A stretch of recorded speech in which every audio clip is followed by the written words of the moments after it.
பிறந்த நாள் மற்றும் நலத்திட்ட உதவிகள் வழங்கும் முப்பெரும் விழாவில் முதல் நிகழ்ச்சியாக இரங்கல் தீர்மானம்.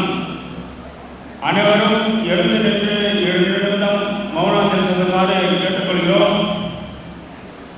காஷ்மீரில் பஹல்காமில் தீவிரவாதிகளால் கொல்லப்பட்ட அந்த 26 இந்திய குடிமகன்களுக்கும் இரங்கல் தெரிவிக்கும் விதமாகவும், அதே போன்று நேற்று நம்ம முன்னாள் மாவட்ட ஊராட்சி குழு உறுப்பினர் அருமை சகோதரி கவிதா அவர்கள் அனிதா அவர்களின் இறப்புக்கும் 2 நிமிடம் மௌனாஞ்சலி செலுத்துமாறு கேட்டுக்கொள்கிறோம்.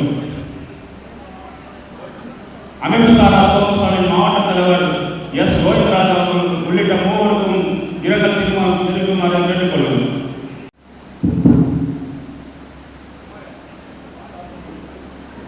இந்த நிகழ்ச்சி ஏற்பாடு செய்யும் போது 1 மாத காலமாக அண்ணன் பி கிருஷ்ணன் அவர்களும் நானும் ஒரு உறுதிமொழி ஏற்றுக்கொண்டோம். போக்குவரத்து கழக தொழிலாளர்கள் அனைவரும் கருப்பு சீருடையில் எப்போதும் கருப்பு சிவப்பு சீருடையில் வருகிறார்கள்.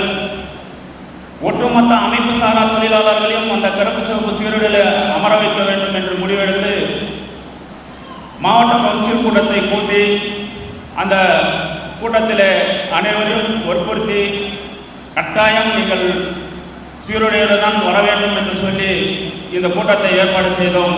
அதற்கு ஒரு நல்லதொரு பலன் கிடைத்திருக்கிறது என்று மகிழ்ச்சியாக தெரிவித்துக் கொள்ள கடமைப்பட்டிருக்கிறேன். முப்பெரும் விழாவை நடத்துவதற்காக பேரவை பொதுச் செயலாளர் அவர்களிடத்திலே தொடர்ந்து ஒரு 6 மாத காலமாக தொடர்ந்து தேதி கேட்டு கடைசியில் தன்னுடைய பல்வேறு பணிகளுக்கு இடையில் வர இயலாது பேரவைத் தலைவரை வைத்துக்கொண்டு உங்களுடைய நிகழ்ச்சியை நடத்துங்கள் என்ற ஆலோசனையும் சொன்னார்கள்.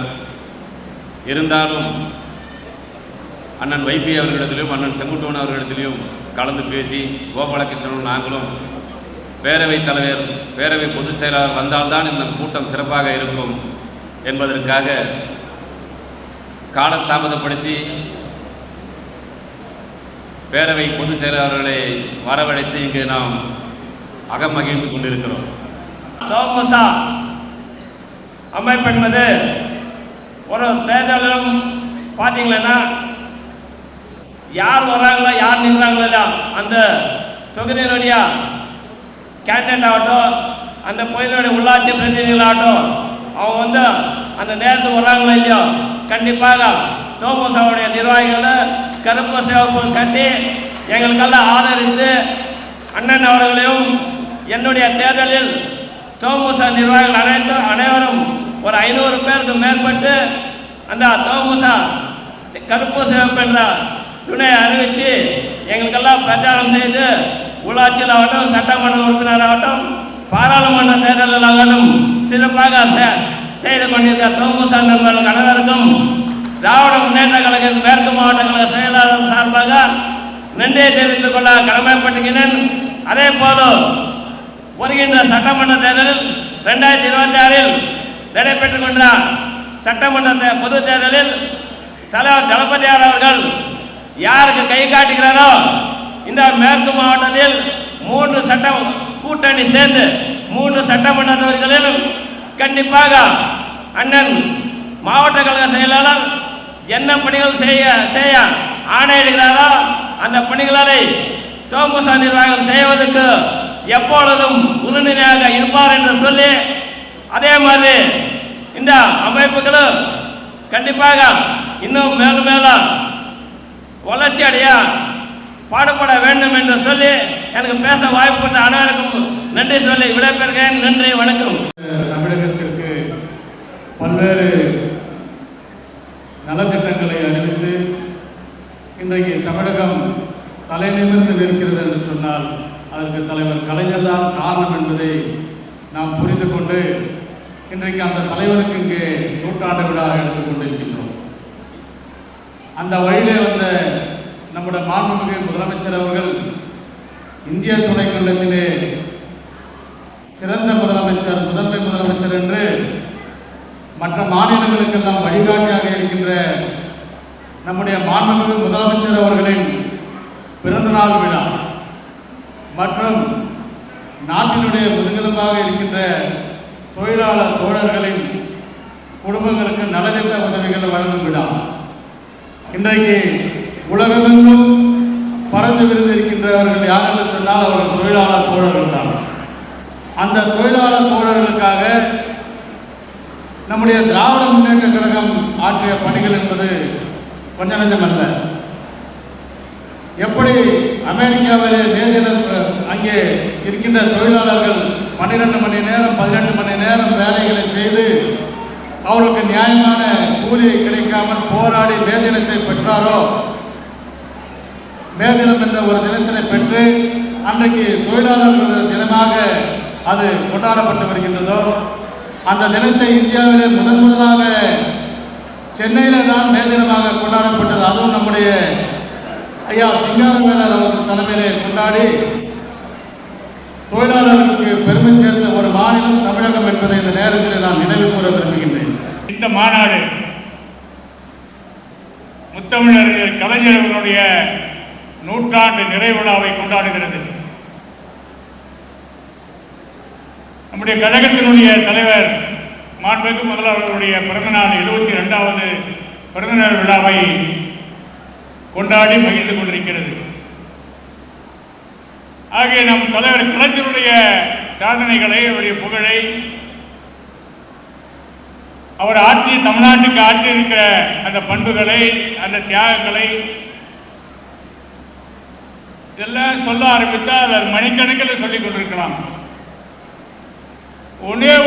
ஒரு சரியான இடத்திலே நின்று கொண்டு இந்த சரியான இடத்திலே நடந்து கொண்டிருக்கிற இந்த மாநாட்டின் மூலமாக உங்களுக்கெல்லாம் நான் பணிவோடு சொல்லிக் கொள்வது, ஒரு காலத்திலே ஓசூர் ஒரு பேரூராட்சியாக இருந்தது, ஒரு பஞ்சாயத்தாக இருந்தது. ஓசூர் பஞ்சாயத்தாக இருந்த அந்த ஓசூர் அன்றைக்கு உலகத்திலே, இந்தியாவிலே யாருக்கும் இந்த ஓசூர் என்றால் தெரியாது.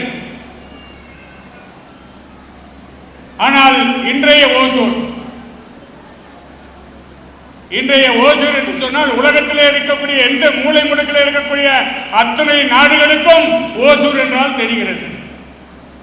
இந்தியாவில் இருக்கக்கூடிய அத்தனை மாநிலங்களில் இருக்கக்கூடிய தொழில் அதிபர்களுக்கும் ஓசூர் என்றால் தெரிகிறது. இன்னும் குறிப்பாக சொல்ல போனால் ஒன்றிய அரசாங்கத்தில் இருக்கக்கூடிய அத்தனை பேருக்கும் ஓசூர் என்றால் தெரிகிறது. இதற்கெல்லாம் யார் காரணம்? நாம் விழா கொண்டாடி கொண்டிருக்கிறோமே அன்புக்குரிய முத்தமிழர் தலைவர் கலைஞர் அவர்கள். அந்த தலைவர் தான் இந்த ஓசூருடைய வளர்ச்சிக்கு வித்திட்டவர்.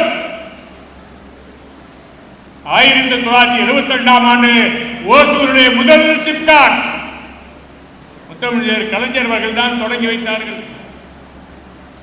1989ஆம் ஆண்டு இரண்டாவது சிப்காட் தலைவர் கலைஞர் தான் தொடங்கி வைத்தார். 2008ஆம் ஆண்டு தலைவர் முதலமைச்சராக இருந்தபோது 72 கலைஞர் முதலமைச்சர், 89 கலைஞர் முதலமைச்சர், அதே போல 2008 கலைஞர் முதலமைச்சர். நம்முடைய அன்பு தலைவர் கலைஞர் முதலமைச்சராக இருந்த இந்த காலத்தில் தான் முதல் சிப்காட், இரண்டாவது சிப்காட், மூன்றாவது சிப்காட் இந்த ஓசூர் பகுதிக்கு வந்த காரணத்தினால்தான் இன்றைக்கு லட்சக்கணக்கான தொழிலாளர்கள் இங்கே பணியாற்றுகின்ற மிகப்பெரிய வாய்ப்பு. அத்தனை திட்டங்களை கொண்டு வந்திருக்காங்க. இப்படி பல்வேறு திட்டங்களை கொண்டு வந்திருக்கக்கூடிய காரணத்தினால்தான் இந்தியாவிலே இன்னைக்கு நம்பர் 1 முதலமைச்சர் யாருன்னு சொன்னால் அது தமிழகத்தினுடைய முதலமைச்சர் அண்ணன் தளபதி தான் என்று எல்லோரும் சுட்டிக்காட்ட அளவுக்கு இன்னைக்கு பேசப்படுகிறது. அது மட்டும் இல்லை, இந்த ஓசூர் சட்டமன்ற தொகுதிக்கு மட்டும் சொல்லுங்க, இந்த 4 ஆண்டு காலத்தில் அண்ணன் செங்கோட்டையன் பேசும்போது சொன்னார், நான் சட்டமன்றத்தில் புள்ளி விவரத்தோடு பேசினேன். இந்த 4 ஆண்டு காலத்தில் கிட்டத்தட்ட 1500 கோடி நிதியை வழங்கி தந்த ஒரு முதலமைச்சர் யாருன்னு சொன்னால் அது நம்முடைய மாநில முதலமைச்சர் தான் இருப்பார். அதை தவிர நம்ம மேயர் அவர்கள் கிட்டத்தட்ட 100 கோடிக்கு மேலாக இந்த மாநகராட்சி நிதிகளை வளர்ச்சி பணிகள் மேற்கொண்டிருக்கிறார்கள். கடந்த 10 ஆண்டு காலம் ஒரு ஆட்சி இருந்தது. இந்த 10 ஆண்டு கால ஆட்சியில ஏதாவது ஒரு ஓசூருக்கு நன்மை கிடைச்சிருக்குது என்று சொன்னால் 100% எதுவும் பண்ணவில்லை. ஆனா இவ்வளவு கோடி நான் கொண்டு வந்தாலும் இன்னைக்கு சும்மாவே பொய் சொல்றாங்கன்னு சொல்லி பேசுறேன். பேசுவதை விட தளபதி அவர்கள் சொன்னதை போல உங்களை பார்த்து கொண்டே இருக்கலாம் போலிருக்கிறது. அந்த அளவிற்கு ஒரு சீருடை, அதில் எந்த விதமான ஒரு கலப்பு இல்லாமல் ஒரு சுயத்தன்மையுடன் நீங்கள் அமர்ந்திருப்பதை பார்க்கும் பொழுது எனக்கு உண்மையிலேயே மிக்க மகிழ்ச்சியை தருகின்றது. ஒரு பக்கம் போக்குவரத்து கழக தொழிலாளர்கள், ஒரு பக்கம் அமைப்பு சார்ந்த அன்பிற்குரிய சகோதரிகள் மற்றும் இருக்கக்கூடிய தொழிற்சங்கத்துடைய நண்பர்கள் எல்லோரும், அதுவும் பெண்களை திரட்டுவது என்பது ஒரு சாதாரண விஷயம் அல்ல. திரட்டுவது மட்டுமல்ல, அவர்களை ஒரு இடத்தில் உட்கார வைப்பது என்பதும் மிகவும் கஷ்டம். அவர்கள் அமர்ந்து இதுவரை என்ன பேசுகின்றோம் என்பதை கேட்கின்ற அளவிற்கு இந்த அமைப்பை வளர்த்தி இருக்கின்ற, அதற்கு உறுதுணையாக இருக்கின்ற மாவட்ட கழகத்தினுடைய நிர்வாகிகளுக்கும் தோமுசா பேரவையிலே பணியாற்றக்கூடிய உங்கள் அனைவருக்கும் பேரவையின் சார்பில் என்னுடைய நெஞ்சார்ந்த வாழ்த்துக்களையும் நன்றியையும் தெரிவித்துக் கொள்ள கடமைப்பட்டிருக்கிறேன். போராடுவோம், தமிழ்நாடு போராடும், தமிழ்நாடு வெல்லும். இதுதான் ஒரே இலக்கு.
you.